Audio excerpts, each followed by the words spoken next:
오늘의 데일리 뉴스레터에 오신 것을 환영합니다. 1. 한국의 힘이 드러났다. 2. 러시아가 한국에 준 23조 원치 선물에 미국조차 혀 내두른 이유. 3. 한국은 핵 보유 절대 안 된다. 한번 진실을 알아봅시다.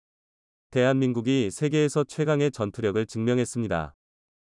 무기 체계가 얼마나 발달하든지 결국 전쟁은 보병으로부터 시작되고 끝납니다. 다시 말해, 보병의 전투력이 약하면 무슨 강한 전차나 미사일을 보유하고 있더라도 전쟁에서 이길 수 없다는 것입니다. 하지만 대한민국은 전 세계의 특수부대들이 모인 사격대회에서 우수한 무기체계와 함께 강력한 병력을 보유한 나라임을 증명하였습니다. 한편, 중국은 실력이 미처 충분하지 않은 데다가 허세만 가득한 군사력으로 비판받고 있습니다. 그래서 준비했습니다. 오늘은 전 세계를 깜짝 놀라게 한 대한민국의 활약에 대해 알려드리겠습니다. 최근 레바논에 주둔 중인 다국적 UN 평화유지군에서 사격 경연대회가 개최되었습니다. 매년 개최되는 이 대회의 표면적인 목적은 친목 도모인데요. 평화유지군이라는 게 세계 각국에서 정예 중의 정예가 모인 연합군인 만큼 사격대회를 통해 국가 간의 문화 장벽을 허물고 단합력을 높이겠다는 것입니다. 하지만 대한민국을 비롯해 중국, 스페인, 프랑스, 폴란드, 인도네시아 등 레바논에 주둔 중인 13개국 14개 부대가 전부 참여하는 사격 경연 대회는 그 자체만으로도 작은 전쟁이나 다름없습니다. 이건 절대 과장이 아닌데요. 애초에 UN 평화유지군이라는 것부터가 정예 파병 부대가 집단이니만큼 사격대회를 통해 한 나라의 보병 전투력부터 개인화기의 성능까지 한눈에 가늠할 수 있습니다. 말이 사격대회지 한 나라의 명예가 걸린 자존심 대결인데요. 그런데 이런 중요한 대회에서 아주 놀라운 결과가 벌어졌습니다. 다름 아닌 대한민국이 순위권을 전부 독식해버렸습니다. 레바논 UN 평화유지군으로 파견된 우리 동명부대의 신호창 중사와 양진모 하사가 각각 개인전에서 1위와 2위를 차지했고, 전준철 대위, 이은석 중사가 공동 3위에 올라 시상식을 싹쓸이 해버렸는데요. 이뿐만이 아닙니다. 심지어 동명부대 장병들이 참여한 단체전에서는 종합 2위의 성적을 올리며 압도적인 실력을 증명했습니다. 역시 대한민국이 보유한 최강의 전투 파병부대다운데요. 오죽하면 레바논 UN 평화유지군의 총책임국인 프랑스 루도빅 소머렌 예비대 지휘관이 직접 메달을 수여하며 넌지시 훈련 방법을 물어볼 정도였습니다. 사흘간의 대회를 지켜본 타국군 장병들 또한 동명부대의 매 순간순간 감탄과 환호를 아끼지 않았는데요. 이 덕에 해외 장병들 사이에서는 우리 군의 제식 소총인 K2C1이 초유의 관심사로 등극했습니다. 그도 그럴 게 UN 평화유지군의 사격 경연대회는 다양한 나라가 자국의 개인화기로 참여하는 만큼 상당히 엄격한 조건과 사격 방법이 규정되어 있는데요. 먼저 각국의 소총 종류와 조준경 등 부착물이 다른 경우가 많은 만큼 사격은 오로지 기본 형태의 가늠자와 가늠쇠만 활용할 수 있습니다. 앞서 개인화기의 성능까지 검증받게 된다고 말씀드린 게 바로 이런 이유에서인데요. 추가적인 부착물이나 광학 장비가 없이 소총의 기본 성능에만 의지하기 때문에 개인화기의 장단점을 아주 노골적으로 평가할 수 있습니다. 또한 예선 사격 방식과 결승 사격 방식이 완전히 다른 형태로 치러지는데요. 일례로 이번 사격 경연대회의 경우 대한민국 성인 남성이라면 대부분 경험해봤을 엎드려 쏴뿐만 아니라 10개의 표적에 대해 무릎 쏴, 서서 쏴 등 복합 자세 사격 능력을 평가했습니다. 즉 다분히 실전적이고 다양한 환경에서 우리 군의 사격 실력이 증명된 셈인데요. 이런 혹독한 상황 속에서도 항상 완벽한 성능을 보여준 K2 소총에 타국군 장병들의 관심이 쏠리는 것도 당연합니다. 최고가 사용하는 장비를 자신도 따라하고 싶어하는 건 군인이나 민간인이나 다르게 없는 자연스러운 행동인데요. 이는 우리 동명부대와 K2 소총이 같은 UN 평화유지군으로 파견된 중국군과 비교해도 너무하다 싶을 정도로 우수하다는 점도 무시할 수 없습니다. 대한민국과 중국은 비슷한 지역에 엎치락뒤치락하는 군사력을 갖춘 만큼 늘 비교의 대상이 되는데요. 특히 대외 이미지를 중요시 생각하는 중국은 1990년대부터 UN의 평화유지군을 파병하면서 한국보다 먼저 국제 영향력을 선점해왔습니다. 심지어 시진핑 때에 이르러서는 8천여 명 규모의 병력을 추가하면서 세계 최대의 평화유지군 파병국이 되었습니다. 상당히 의외의 사실인데요. 하지만 많은 분이 예상하셨다시피 중국이 평화유지군을 파병하는 건 정말 유엔의 가치에 맞게 평화를 위한 목적이 아닙니다. 중국은 그저 평화유지군이라는 명목으로 약소국의 내정에 개입하고 유엔에서 발언권을 강화하기 위한 정치적 목적으로 대규모 파병 병력을 유지하는 건데요. 그렇게 전 세계 유엔 파견 지역 16곳 중 9곳이나 파견된 만큼 실력이나 괜찮으면 모르겠지만 정예중이 정예랍시고 으스대는 주제의 중국 평화유지군의 실력은 최악이라는 말도 아깝습니다. 단적인 예로 중국이 아예 인민해방군까지 파견해서 주둔 중인 남수단에서는 도저히 군대라고 생각할 수 없는 추태를 보였는데요. 남수단의 수도 주바에서 나흘간 정부군과 반군 사이의 교전이 발생하자 난민촌을 지키고 있던 중국의 평화유지군은 총탄에 노출된 민간인들과 임무초소를 벌이고 주기지로 도망쳐 버렸습니다. 이후 충돌이 격화되고 있는데도 중국 평화유지군은 전장 한복판에 있었던 자신들의 기지에 틀어박혀 출동조차 하지 않았고 심지어 피난하는 민간인을 향해 최루탄을 발사하는 등 믿지 못할 만행을 저질렀습니다. 이처럼 중국 평화유지군이 제 임무를 외면하는 동안 민간인을 포함한 300여 명이 사망하는 등 끔찍한 일이 벌어졌는데요. 또 최소 5명 이상의 외국인 구호활동가들이 중국군 기지 인근 호텔로 끌려가 집단백을 당했을 때도 중국군 기지 인근 호텔로 끌려가 집단백을 당했을 때도 수십 차례의 구조 요청받았지만 묵묵부답으로 일관했습니다. 이외에도 소총을 든 반군들이 공격해오자 그대로 장갑차 안에 처박혀 있다 결국 RPG 세례를 맞고 몰살당하는 사건까지 벌어졌었는데요. 아무리 중국제가 겉만 번지르르 하더라도 반군의 개인화기로는 장갑을 뚫을 수 없는 게 당연한데 그저 엑셀만 밟아서 자리를 이탈하면 그만인 것을 겁에 질려 그조차도 수행할 수 없었던 것입니다. 이 정도면 명색의 평화유지군이 총든 깡패 집단보다 나은 게 하나 없는 수준인데요.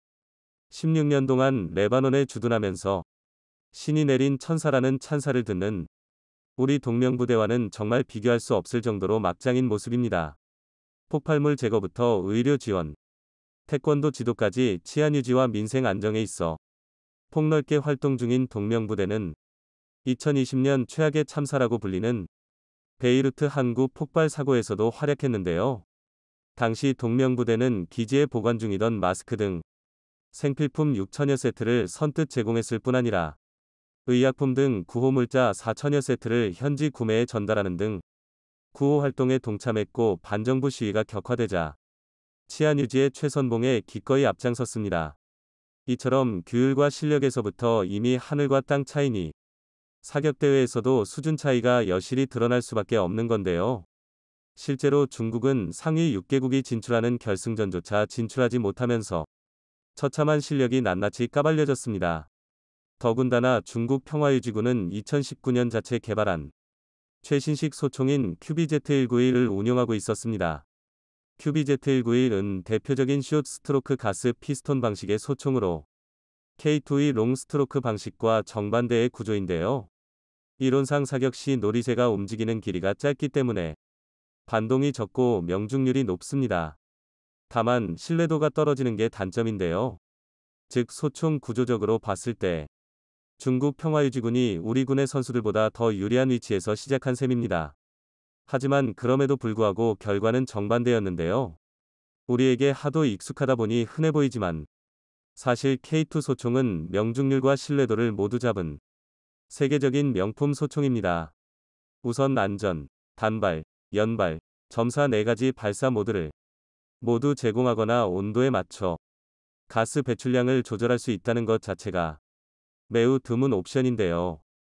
여기에 더해 직관적이고 간단한 조작성과 높은 신뢰도, 명중률 등 징병제 국가의 보급 총기가 가질 수 있는 보편성과 민간 총기에서 기대할 수 있는 높은 성능을 모두 갖춘 훌륭한 소총입니다. 그렇기 때문에 K2 소총이 대한민국에서 최초로 양산에 상공한 총기라는 걸 알려주면 외국 군사 전문가들이 경악에 빠지곤 하는 건데요. 중국의 QBZ-191 사례만 봐도 알 수 있으시겠지만 가장 기본 장비라고 하더라도 세계에서 제식 소총을 제대로 국산화하여 만들 수 있는 나라가 오히려 드문 편입니다. 일례로 러시아만 봐도 불세출의 천재였던 미하일 칼라시니코프가 설계한 AK-47, AK-74를 지금까지 줄기차게 개량하는 방식으로 제식화하고 있는데요. 또 일본의 20식 소총은 기술 실증용을 양산품이라고 속여서 제식화하는 바람에 아직도 제대로 실전 배치가 안 되는 형편이고, 기존에 사용하던 89식 소총은 AK-74 대비 30배나 높은 가격에 조종간이 오른쪽에 쏠려 있는 바람에 아예 방아쇠에서 손을 놔야만 사격 방식을 변경할 수 있습니다. 이로 인해 89식이라고 하면 오른손이 바쁜 소총으로 아주 유명한데요. 그래도 역시 최악의 제식 소총은 인도의 INSAS입니다. 아준 전차, 할 테자스와 함께 인도의 3대 실수라고 불리는 소총인데요. INSAS는 성능이 문제가 아니라 소총의 신뢰도 자체를 의심해야 하는 수준입니다. 3.4 모드를 놓고 쐈는데 연발로 나가지 않나? 걸핏하면 기능 고장을 일으키는데, 구조가 복잡해서 내구성과 정비성이 최악입니다. 게다가 기온이 떨어지면 플라스틱으로 만들어진 탄창이 갈라지는 등 심각한 결함을 드러냈는데요. 흥미로운 건 중국, 러시아, 인도, 일본 네 나라 모두 군사력 순위를 논할 때 10위권 안에 드는 강대국들이라는 것입니다. 이 나라들의 군사력 실체가 어떻고를 떠나서 그만큼 제식 소총을 만든다는 게 어렵다는 방증입니다. 이를 감안하면 1985년에 처음으로 도입되기 시작한 대한민국의 K2가 얼마나 우수한 소총인지 얼추감이 오실 겁니다. 그나마 거의 유일하다고 할 수 있는 단점은 보급 총기다운 평범한 외연과 확장성 부족이었는데요. 그러나 이마저도 K2C1으로 개량되면서 극복에 성공했습니다. 우선 외형적으로는 피카티니 레일 장착하면서 워리어 플랫폼 기반 보급형 광학 장비를 손쉽게 장착할 수 있게 되었는데요. 이전에는 벨크로 등을 이용하거나 상부 몸통, 총열 덮개에 나사를 풀어야 했던 것에 비하면 장족의 발전입니다. 게다가 구조적으로 더욱 발전된 설계가 적용되면서 크스트 시범 운용 결과 250m 표적 대비 명중률이 15.4% 상승했는데요. 또한 확대경, 조준경, 표적지시기 등 워리어 플랫폼 미착용 부대와 교전 결과 살상률은 무려 480%, 250m 이상 먼 거리 표적 살상률도 240% 증가했고, 표적 식별 후 조준 사격까지 걸리는 시간도 평균 2초나 감소했습니다. 현재 K2C1은 최전방 부대와 파병 부대를 중심으로 우선 보급이 이루어지고 있는데요. 이렇듯 가뜩이나 우월한 성능에 제식 소총의 압도적인 훈련량까지 더해지다 보니 세계 각국의 정예들이 모인 UN 평화유지군을 사격 실력 하나로 평정할 수 있었던 것입니다. 이처럼 대한민국은 전 세계 파병부대와 평화유지군의 모범 답안을 제시하고 있는데요. 대한민국 국가대표로서 해외 파병부대의 작전 수행을 항상 응원하겠습니다. 아시아에서 한국의 지정학적 위치는 한국이 방위산업을 육성하는 것을 숙명으로 만들었다. 지난 5일 뉴욕타임즈에 그들은 수십억 달러의 무기를 수출하고 있고 그 대상은 우크라이나가 아니다 라는 제목의 기사가 올라왔었습니다. 기사의 제목이 가리키는 그들, 대의, 은 다름 아닌 한국입니다. 본 기사는 이번 우크라이나 전쟁을 통해 한국이 수십억 달러에 달하는 막대한 방산 호조를 누리고 있다고 말했습니다. 또한 NYT는 러시아의 군수산업이 재기불능 상태가 되어버린 지금 한국이 미국의 뒤를 이어 세계 2위의 무기 수출국이 될 역량이 충분하다고 말했습니다. NYT는 우크라이나 전쟁이 1년이 경과한 지금 전 세계 국가들이 군수품 생산을 늘리기 위해 노력 중이지만 그 어떤 나라도 한국보다 빠르지는 못했다고 한국의 방산 능력에 찬사를 보냈는데요. 소련의 붕괴로 냉전이 종식된 이후 군대와 군수산업을 대폭 감축시킨 유럽과 미국과는 다르게 한국은 자국 군대의 수요를 충족하고 북한을 막아내기 위해 강력한 내부 방산 공급망을 유지해왔었습니다. 그리고 러시아의 침략이 시작되고 미국, 독일과 같은 서방 무기 공급 국가들이 생산 능력의 한계에 직면하자 한시가 급한 구매자들은 대안을 찾기 시작했고 그곳이 바로 대한민국이었죠.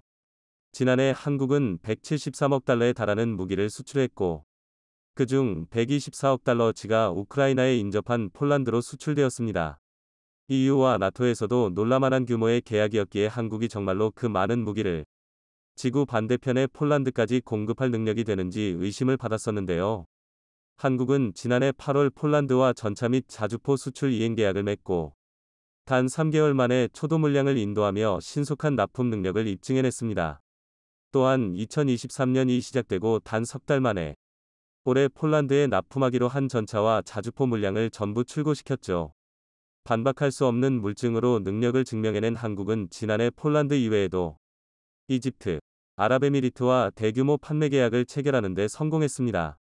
스톡홀름 국제평화연구소에 따르면 2017년부터 2021년까지 한국은 세계 25대 무기 수출국 중 가장 빠르게 성장했으며 세계 시장 점유율 8위를 기록했었는데 이는 폴란드, 이집트, 아랍에미리트와의 계약을 맺기도 전에 이루어낸 수치였습니다.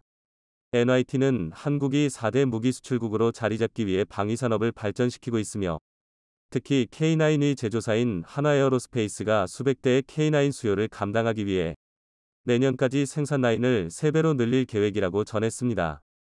한국의 여러 무기들이 각광받고 있지만 역시 최고로 꼽히는 것은 세계적인 베스트셀러 자주포인 한화의 K9인데요. 전 세계 9개 국가에 수출되어 세계 자주포 시장에서 70%라는 압도적인 점유율을 차지하고 있으면서 최근에는 루마니아로의 수출 협상까지 진행되고 있습니다. 이 기세를 이어나가기 위해 최근 한화에서 특별한 K9 영상을 공개했는데요. 지난 7일 노르웨이에서 진행된 K9 주행 및 사격 훈련 영상이 최초로 공개되었습니다. 노르웨이 최대의 군사기지가 위치한 레나에서 실시된 이번 훈련 영상에는 설원용 의장막을 씌운 K9과 K10 탄약보급차가 함께 질주하는 모습이 담겨 있었습니다. 훈련에 참가한 노르웨이 병사들은 기존에 운용했던 구식 자주포에 비하면 K9이 얼마나 뛰어난 자주포인지 거듭 강조했는데요. K9의 사격지휘병인 에릭 유스투스 그루터스 상병은 K9과 구형 자주포의 가장 큰 차이점은 슛앤스콧, 슛앤드스콧이 가능하다는 것이라며 눈과 진흙이 있는 다양한 지형에서 주행할 수도 있다고 말했습니다. K9은 자주포이면서도 궤도와 천마력에 달하는 강력한 엔진, 유기압 현수장치를 통해 어떤 지형이라도 가볍게 돌파하는 게 가능한데요. 노르웨이 병사들은 K9을 몰아 1m 이상 눈이 쌓인 설원을 돌파하고 길을 막은 나무를 그대로 가볍게 짓밟고 지나가는 모습을 보여주었습니다. 슈센스콧 기능은 대포병 전술이 극도로 발달한 오늘날 현대전에서 자주포에 필수적으로 요구되는 기능인데요. 노르웨이 K9은 기동 중 갑자기 멈춰 곧바로 사격하더라도 전혀 동체가 흔들리지 않는 안정성을 과시했습니다. K9 포대 소대장인 크리스틴 로스볼드 중위는 K9 자주포가 이동 중에도 안전하게 사격 임무를 수행할 수 있도록 매우 쉽게 멈추고 발사하는 게 가능하다고 강조했습니다. 훈련에 참가한 노르웨이 포병부대는 K9의 포탄 보급 훈련도 함께 실시했는데요. 그동안 무거운 포탄을 힘겹게 날라야 했었던 노르웨이 승무원들은 신관만 조립하면 나머지는 자동으로 보급해주는 K10 탄약보급차에 아주 만족하고 있다고 합니다. 얼마나 제품에 만족했는지는 추가 구매 이력을 살펴보면 알 수 있죠. 지난해 11월 노르웨이는 2017년 K9 계약에 포함되어 있었던 추가 인도 옵션을 실행하는 데 서명했는데요. 이로써 K9 자주포 4대를 추가 도입하기로 결정하면서 동시에 K10 탄약보급 장갑차는 10대를 추가로 구입했습니다. 써보기 전까진 긴가민가했었지만 한번 써보니 편리함에 중독되어 버린 것이죠. 이로써 노르웨이가 도입한 K9 자주포는 28문, K10 탄약보급 장갑차는 14대가 되었습니다. 노르웨이 K2 전차 수출은 아쉽게 실패했지만 K9을 직접 사용하고 있는 노르웨이의 일선 군인들은 한국 무기에 무한한 신뢰를 보내오고 있어 추가 수출을 기대해 볼 수 있을 것 같은데요. 과거 노르웨이 자주포 수주전에서 K9이 승리하고 노르웨이에 실전 배치된 K9과 K10을 직접 본 장비 조달 프로젝트 관리자 닐스 잉겐 트라이는 흡족함을 감추지 못하며 K9 자주포에 찬사를 보냈었는데요. 2014년 한국을 방문했을 때 K9을 처음 봤었습니다. 이 새로운 무기는 2016년 겨울에 테스트를 받으며 여러가지 기능을 검증받았었습니다. 당시 우리는 4개의 후보 자주포들을 테스트했었는데 오직 한국의 K9만이 노르웨이 군에서 요구하는 모든 사항을 만족했습니다. 그렇기에 한국과 계약을 체결했습니다. 또한 2019년 12월 테스트에서도 여러 자주포들을 비교했을 때 한국의 K9이 가장 품질이 좋았던 것으로 나타났습니다. 현장 인수 테스트에서도 문제는 없었습니다. 한국의 K9은 15초에 3발을 발사할 수 있는 명품 무기입니다. 한국이 모든 요구사항을 충족해줬다는 게 확인되었고, 우리는 나머지 자주포 물량이 도착하기만을 기대하고 있습니다.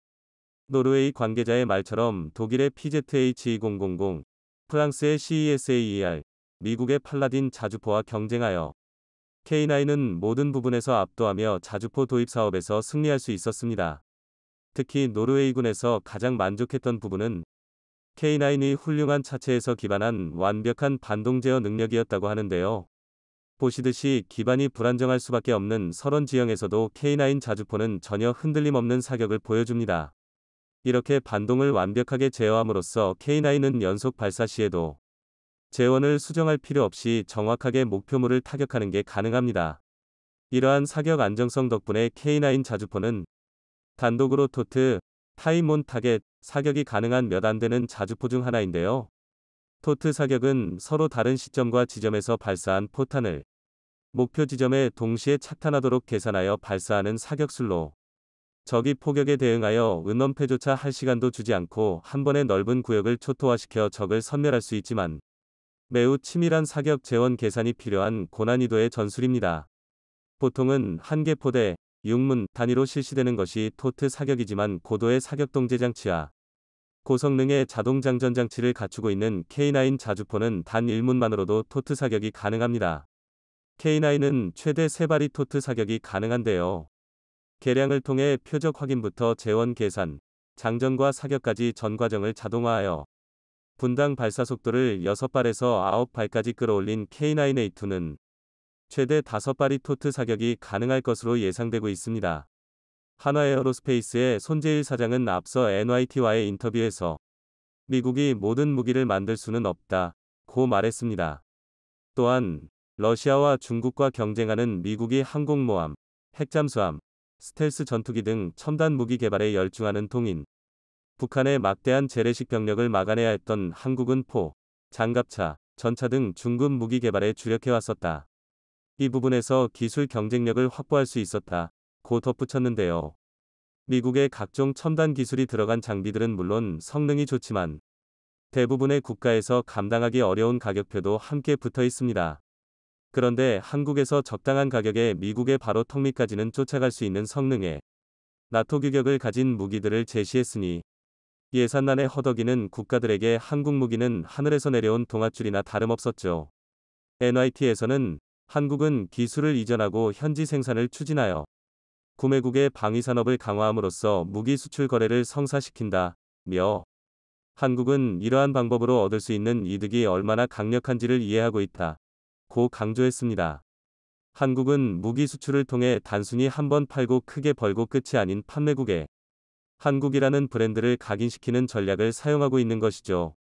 NYT는 세계 2위의 무기 수출국이었던 러시아의 자충수로 몰락해버린 지금 미국의 뒤를 이은 무기 수출국으로 부상한 대한민국이 그 자리를 차지할 수 있을 거라 전망했습니다. NYT는 산업용 다이너마이트를 만들던 한화가 세계적인 방산기업이 될 수 있었다는 사실에 놀라움을 표하며 한국 방산의 성장세는 한동안 계속될 것이라고 말하며 기사를 마무리했습니다. K방산의 쾌속 질주가 멈추지 않고 이어질 수 있기를 기원합니다. 한국은 북한을 거의 모든 영역에서 압도하고 있는데요. 이는 군사력 역시 마찬가지이며 육해공군을 통틀어 북한에 밀리는 전력은 단 하나도 없는 상황입니다. 하지만 유일하게 한국이 북한보다 대등하거나 냉정하게 말하면 약한 영역이 바로 미사일 전력과 핵전력이었는데요. 하지만 현재 한국은 한 단계 발전된 미사일 기술로 이러한 한계들을 극복하기 위한 노력하고 있습니다. 대표적인 것이 고미력 탄도미사일 개발 사업으로 이번 시간에는 한국형 고위력 탄도미사일에 대해서 살펴보도록 하겠습니다. 지난 2021년 한국군은 탄두 무게 6T 탄두를 탑재한 미사일 실험에 성공했는데요. 한국이 표방했던 자주국방 달성을 위해 미사일 전력에 대한 투자와 연구가 진행되면서 북한의 비대칭 전력을 점차 따라잡아 왔습니다. 또한 국군 특유의 화력 지상주의 사상을 바탕으로 여기서 더 나아가 세계 최대 크기 탄두인 AT 탄두를 탑재한 미사일 역시 사실상 개발을 완료, 실전에 투입할 수 있는지 실험을 진행하고 있는 것으로 추측되고 있는데요. 지금까지 한국이 기술이 있음에도 이러한 연구를 지금까지 진행하지 못했던 이유가 있었습니다. 이는 한미 미사일 사거리 지침에 따라 대한민국이 운용하는 미사일의 중량과 사거리에 대한 제한이 걸려 있었기 때문인데요. 따라서 한국은 아무리 미사일 연구를 하여도 이를 실험하거나 실전에서 사용할 수 없었습니다. 다행인 점은 기존의 500kg이었던 미사일의 중량에 대한 제한은 2017년 3차 개정에서 삭제되었기 때문에 이때를 기점으로 한국은 탄도의 크기 늘려 의력을 늘리려 한 것으로 보였는데요. 다만 사거리 제한은 마지막까지 800km가 걸려 있었기에 이후 2021년 지침이 폐지되면서 이 역시 사라졌습니다. 한국 네티즌들은 이에 대해 한국이 이제 진짜 핵 빼고 다 한다는 의견을 보였는데요. 한국형 AT급 탄두는 세계 최대 크기의 미사일 탄두로서 음속의 5, 6배 속도로 날아가 지상을 타격할 경우 소형 전술핵 이상의 파괴력과 관통력을 보여줄 것으로 보이고 있습니다. 따라서 이를 통해 대부분 지하화된 북한의 갱도, 지휘부 또는 중국, 일본을 곧바로 타격하기 위해 이 미사일을 사용할 것으로 추측되고 있는데요. 네티즌 역시 이러한 미사일 개발에 감탄했습니다. 한 네티즌은 진짜 핵 빼고 다 만들려고 그러냐라는 반응을 보였으며, 북한도 미사일 만드는데 우리라고 못 만들고 있나라는 반응을 보인 네티즌도 있었습니다. 이에 따라 이러한 네티즌들의 기대에 호응하듯 최근 한국군 당국이 7터부터 ATV 탄두를 탑재한 고위력 탄도미사일을 개발 중인 것으로 알려졌는데요. 최근 시험 발사에 성공한 고위력 탄도미사일도 탄두 중량이 6T인 것으로 전해졌습니다. 한국군의 미사일 능력을 제한해온 한미 미사일 지침이 전면 해제되면서 한국군이 핵탄두가 아닌 재래식 탄두 중 세계 최대 수준인 괴물 탄두 탄도미사일 개발에 박차를 가하고 있는 것인데요. 소식통은 국방과학연구소가 7터부터 ATV 탄두를 장착한 탄도미사일을 개발하고 있고 성공을 앞두고 있다며, 핵탄두 개발이 불가능한 한국에서 사실상 핵무기급 위력의 미사일이 개발되고 있는 것이라고 전했는데요. 다만 사거리 300km대인 이 미사일에 대한 시험 발사는 아직 진행되지 않았다며, 한국군은 추후 중반 시험 발사를 마친 뒤 2030년대 초의 미사일을 실전 배치할 계획인 것으로 알려졌습니다. 앞서 한국이 시험 발사에 성공한 고위력 탄도미사일은 탄두 중량이 6T에 달한다고 소식통이 전했는데요. 이 미사일은 당시 350km 거리를 날아갔습니다. 당시 군은 재원을 비밀로 밝히지 않은 채 고위력 탄도미사일 발시 성공 사실만 공개했는데요. 당시 공개한 이 미사일의 발사 영상도 한국의 비밀이었기에 이전에 발사한 탄두 중량 2T 이현무 개량형 탄도미사일 시험 발사 장면으로 대체했습니다. 한국군은 발사 장면을 비공개에 붙인 이 미사일보다도 탄두 중량이 1T 이상 늘어난 미사일을 극비리에 개발하고 있는 것이라고 밝혔는데요. 고위력 탄도미사일 개발은 지하에 있는 적의 핵심 군사시설을 파괴하는 관통력을 극대화하기 위한 것으로 해석되고 있습니다. 한국군은 이에 따라 점차 미사일 폭탄의 중량을 늘려온 것으로 전해졌는데요. 최근 6T에 달하는 재래식 탄두를 장착한 고위력 탄도미사일을 시험 발사한 데 이어 탄두 중량을 7터부터 AT까지 늘린 괴물 미사일 개발도 사실상 성공 단계인 것으로 알려지면서 한국이 적극적으로 강조해온 자주국방의 핵심 전력이 상당 수준까지 확보되고 있다는 평가가 외신에서 등장하기도 했습니다. 비핵화 협상을 추진하는 한편 적국의 핵능력 고도화에 맞설 수 있는 비대칭 전력이 속속 개발되면서 억지력 강화도 한층 속도를 낼 것으로 보이는데요. 최근 북한은 올해 1월 노동당 대회에서 한미를 겨냥해 전술핵과 초대형 핵탄두 개발을 지시했으며, 한국군도 이달 잠수함 발사 탄도미사일 SLBM 발사 성공에 이어 최대 규모의 탄도미사일 개발에 박차를 가하면서 남북 간 미사일 개발 경쟁이 본격화되는 양상을 보이고 있는데요. 한국군이 극비리에 진행한 탄도미사일 개발은 사거리와 탄두 중량의 족쇄로 작용했던 한미 미사일 지침이 입단 개정을 거쳐 완전히 해제되면서 급물살을 타고 있습니다. 앞서 한미는 2017년 11월 3차 개정으로 탄두 중량을 해제한 데 이어 최근 한미 정상회담에서는 마지막 걸림돌로 남아있던 사거리 제한 최대 800km까지 풀었는데요. 이에 따라 한국군은 사거리와 탄두 중량에 아무런 구애를 받지 않고 탄도미사일을 개발할 수 있게 됐습니다. 소식통은 핵을 가질 수 없는 한국군으로선 재래식 탄두 중량을 극대화할 수밖에 없고 그 결과 세계 최대 수준의 고위력 탄도미사일 개발에 나선 것이라고 했는데요. 7터부터 AT 탄두를 장착한 탄도미사일은 300km 사거리를 갖고 있는 것으로 알려졌습니다.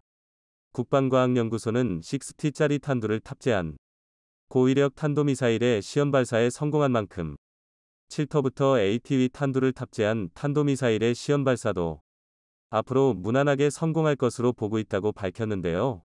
이 미사일의 위력은 구체적으로 알려지지 않았습니다. 하지만 최근 시험 발사된 탄두 중량 6T위 탄도미사일도 충남 안흥 시험장에서 350km를 날아가 제주 서쪽 해역 목 표지점에 정확히 탄착해 정확성도 입증된 것으로 알려졌습니다. 당시 에드는 탄두 중량을 획기적으로 증대한 고위력 탄도미사일 개발에도 성공했다면서 이번에 개발된 미사일은 적의 핵심 콘크리트 건물 및 지하갱도 타격도 가능한 것으로 주요 표적을 정확하고 강력히 타격해 무력화할 수 있다고 밝힌 바 있었는데요.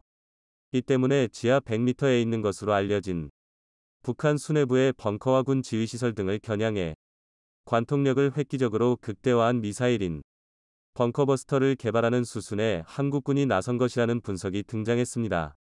7터부터 AT급 재래식 탄두 실은 미사일이 음속의 5, 6배로 비행한 뒤 지상에 낙하할 경우 소형 전술핵 위력을 넘는 파괴력과 관통력을 발휘할 것으로 예상되는데요. 한국군은 이에 따라 20년대 중반터부터 2030년대 초 7터부터 AT위 고위력 탄도미사일 전력화를 마무리할 계획인 것으로 전해졌습니다. 군사 전문가들 또한 전술핵 무기와 파괴력의 단순 비교는 어렵지만 고위력 탄도미사일 개발은 동북아에서 독보적인 군사적 억지력을 갖추겠다는 선언적 의미라고 분석했습니다.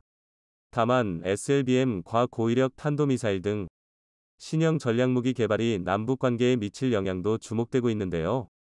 앞서 전 정부 한국 대통령은 미국 뉴욕에서 열린 임기 내 마지막 유엔 총회에서 종전선언을 제안했는데요. 이에 대해 북한은 이른바 대북 적대시 정책 철회를 선결 조건으로 내걸었습니다. 그러면서 한국군의 SLBM 발사를 우리를 겨냥한 것이라고 비난했는데요. 북한이 자신들의 탄도미사일 발사 등 핵무기 개발을 정당화하기 위해 앞으로도 한국군의 전략무기 개발을 비난하고 나설 가능성이 제기되고 있습니다. 이는 북한 뒤에 숨어서 조종하는 중국의 속내 또한 마찬가지인데요. 이들은 모두 한국군이 강해지는 것을 원치 않는 입장입니다.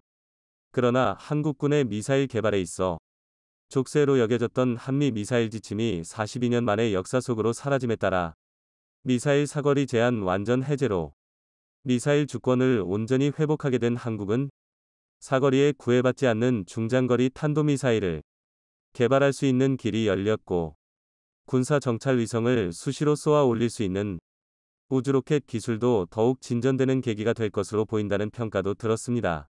사실상 1979년 한미 합의로 미사일 지침이 설정된 이후 42년 만에 완전 종료를 선언한 것인데요. 이로써 한국군의 미사일 개발 족쇄와 같았던 최대 800km 이내로 설정된 사거리 제한이 완전히 풀린 것은 한국에게는 다행인 일입니다. 미사일 사거리 제한 해제에 따라 이론적으로는 대륙간 탄도미사일 개발도 가능한데요. 그러나 한국은 사거리 1000터부터 3000km 중거리 미사일과 잠수함 발사 탄도미사일 개발에 집중할 것이란 전망이 현재로선 더 많은 상황입니다. 최근에는 한국군과 한국 정부가 SLBM을 탑재한 핵잠수함 개발을 검토하고 있는 것으로 알려져 이를 적극적으로 추진할 수 있는 조건도 갖추게 되었습니다. 사거리 1000km 탄도미사일은 제주도에서 중국 전역이 사정권에 들어오게 되는데요. 중국 베이징과 일본 도쿄 또한 예외 없이 한국의 사정권에 들어갈 것으로 보이고 있습니다. 사거리 2000km 이상이면 중국 내륙 그 어느 곳이든 도달할 수 있는데요. 한국군은 이미 세계 최대급 탄두 중량을 자랑하는 괴물 미사일 현무 개발에 성공한 만큼 이론상 단시간 내 사거리를 늘릴 수 있을 것이란 분석이 지배적인 상황입니다.